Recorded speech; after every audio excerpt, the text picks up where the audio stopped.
Saudara-saudara yang terkasih di dalam Tuhan Yesus Kristus, hari ini renungan kita diambil dari Kisah Para Rasul pasal yang ke-10, ayat yang 34 sampai yang ke-43. Judul renungan kita pada hari ini adalah Damai Sejahtera. Tidak semua orang berani mengingatkan seorang yang kedapatan melakukan kesalahan. Alih-alih mengingatkan supaya mengalami pertobatan.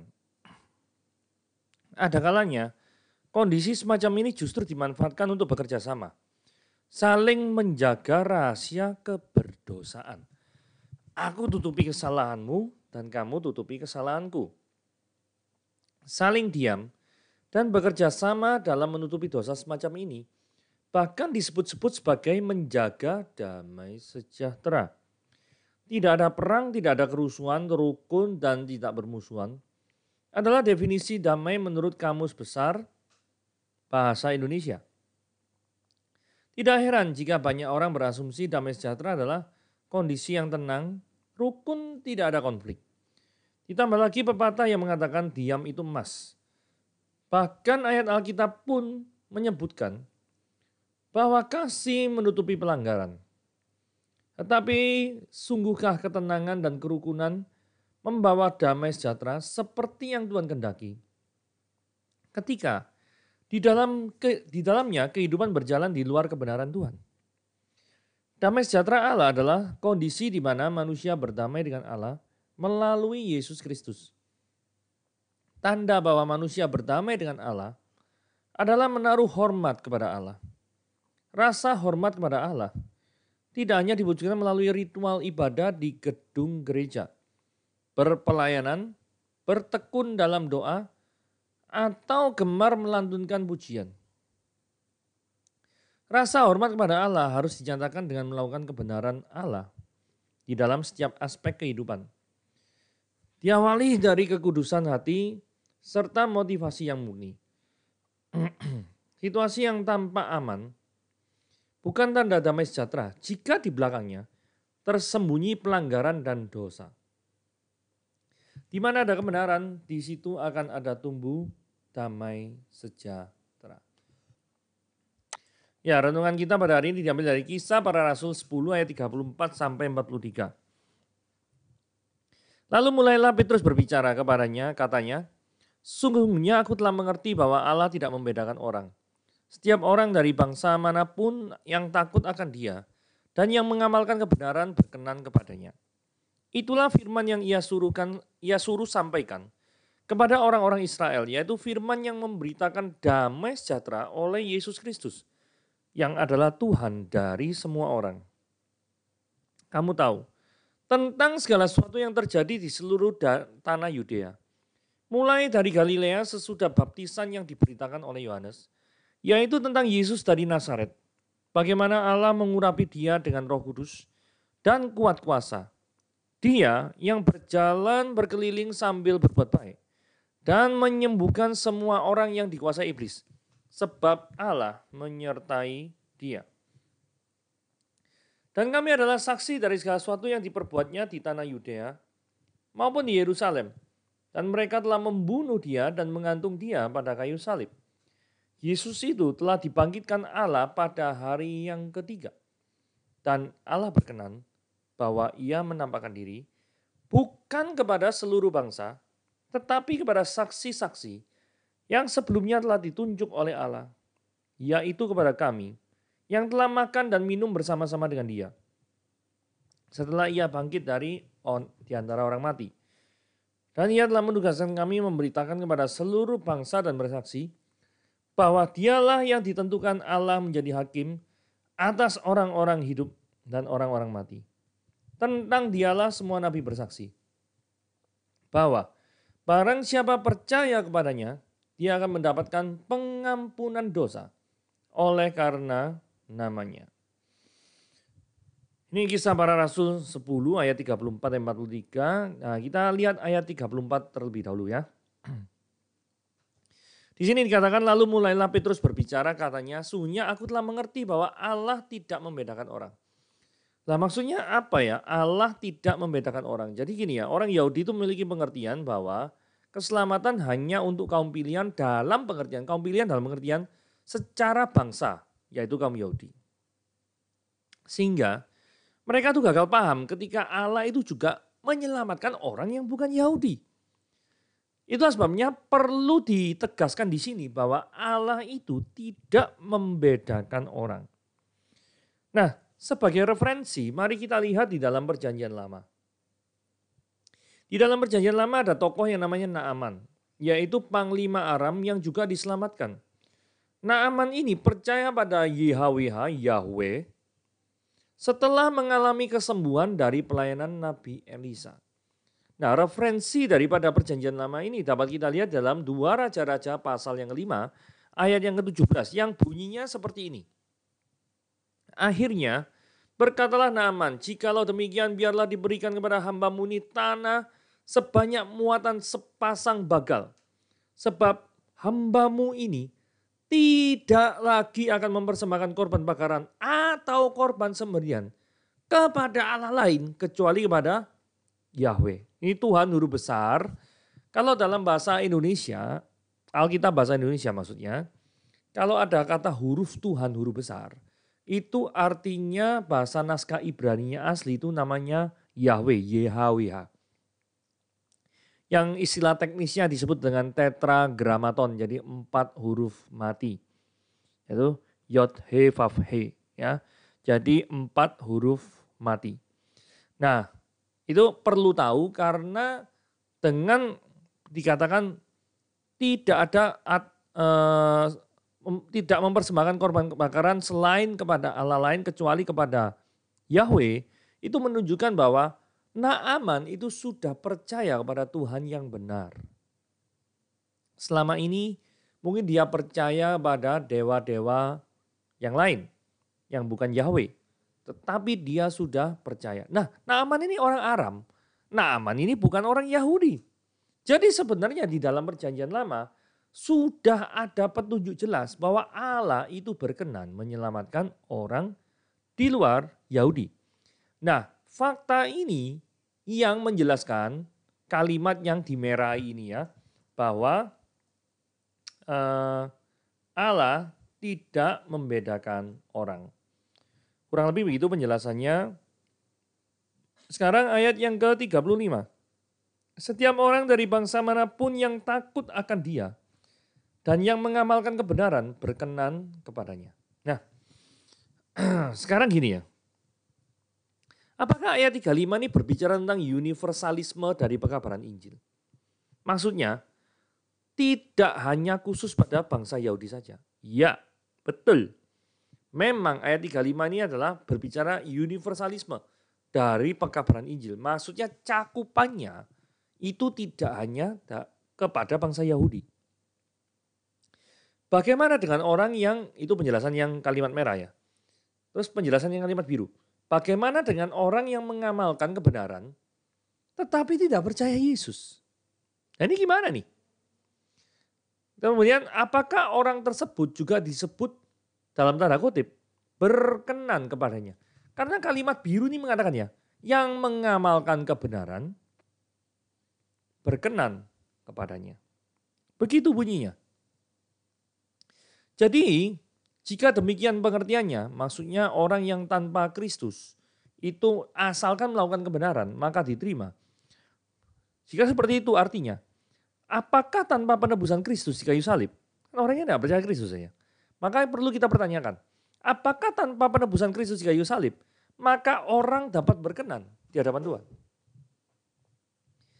Kalau orang tidak dapat berkenan di hadapan Tuhan, tanpa penebusan Kristus, kenapa ayat ini mengatakan bahwa yang mengamalkan kebenaran berkenan kepadanya? Saudara mengerti isu daripada ayat 35 ini seperti itu? Nah, jawabannya adalah mengamalkan kebenaran yang dimaksud itu adalah bagi orang yang ditebus oleh Kristus.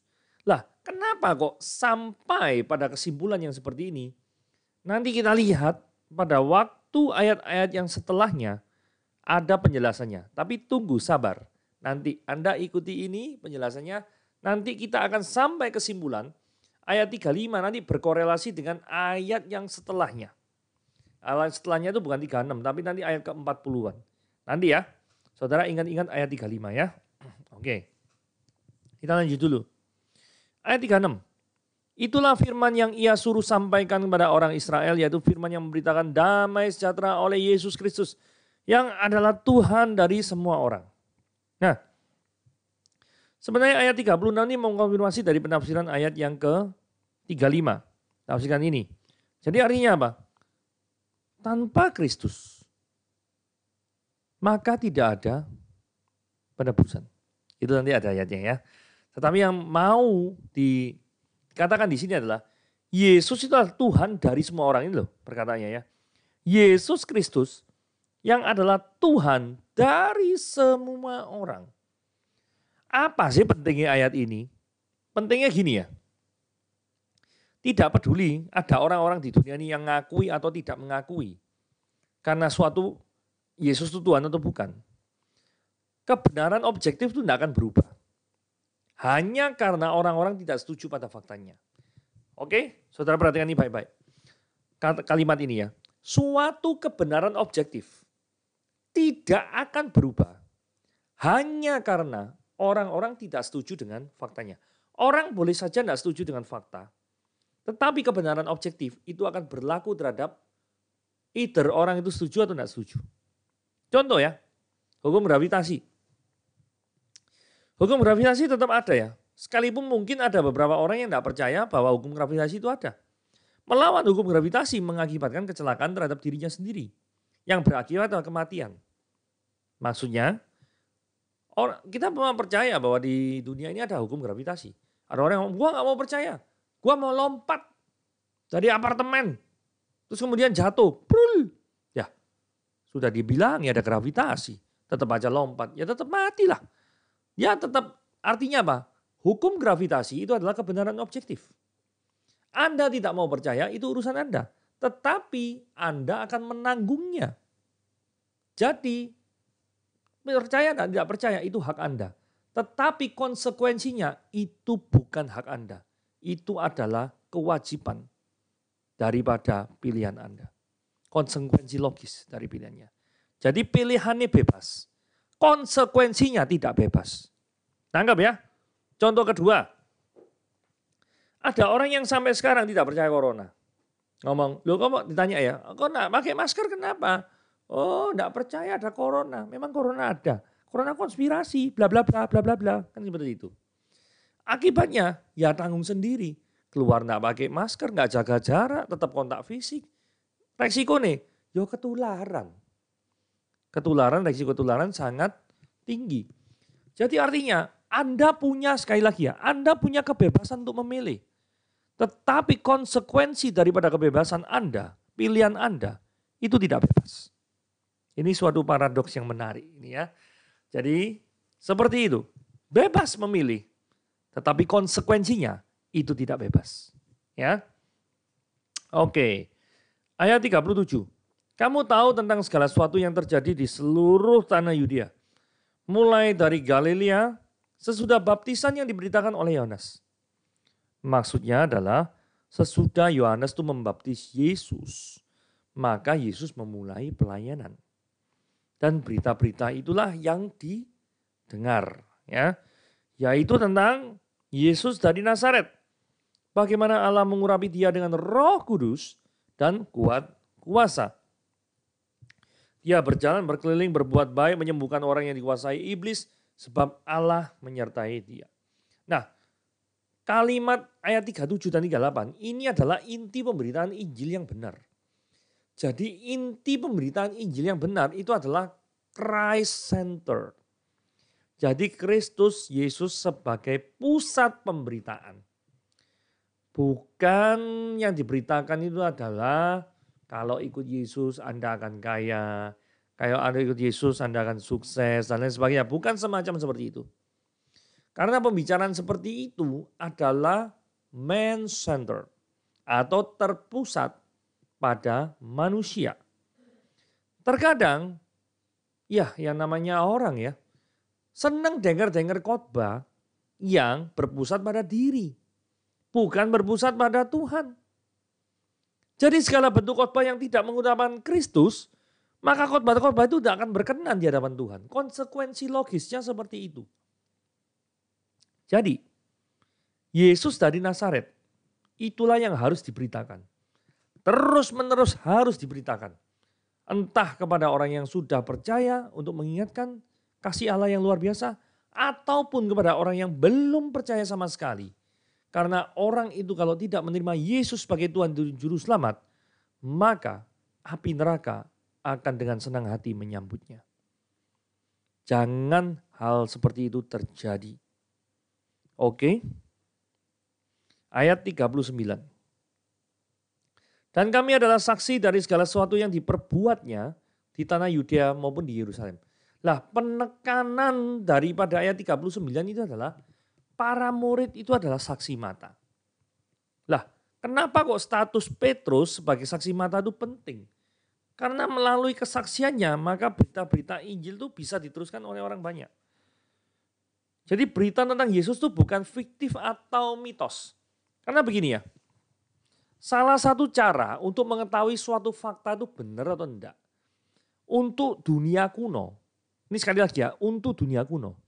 Itu harus pakai dengan saksi mata orang yang hidup sejaman dan setempat sewilayah dengan yang diberitakan. Dalam hal ini yang diberitakan adalah Yesus Kristus. Berarti Yesus ini hidupnya seperti apa yang dilakukan, apa yang dikerjakan, harusnya dapat kita gali dari orang-orang yang hidup di sekitarnya. Terutama 3,5 tahun di pelayanannya. Karena dunia kuno tuh dulu kan enggak punya CCTV. Dulu kan enggak punya kamera video. Jadi kan satu-satunya cara bagi kita untuk mengetahui kebenaran itu dengan cross text. Artinya mencocokkan secara silang apa yang ditulis tentang Yesus baik oleh pihak Matius, Markus, Lukas, sehingga ada referensi silang.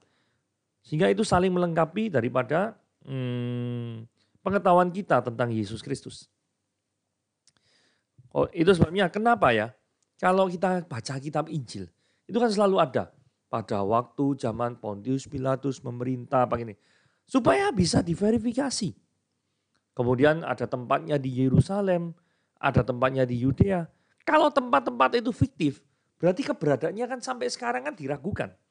Tapi faktanya yang dibicarakan 2000 tahun yang lalu, itu sampai sekarang tanahnya ada. Yerusalem kotanya masih ada. Old City of Jerusalem masih ada. Israel tanahnya masih ada. Bukti-bukti sejarah kuno mengatakan Yesusnya juga pernah hidup di abad pertama. Jadi artinya apa? Apa yang kita percayai, apa yang kita imani, itu bukan blind faith, bukan iman buta, bukan pokoknya. Tetapi ada bukti-bukti dan fakta-fakta yang bisa diverifikasi. Itulah kepercayaan kita, bukanlah iman buta. Sekali lagi, kekristenan adalah kepercayaan bukan iman buta.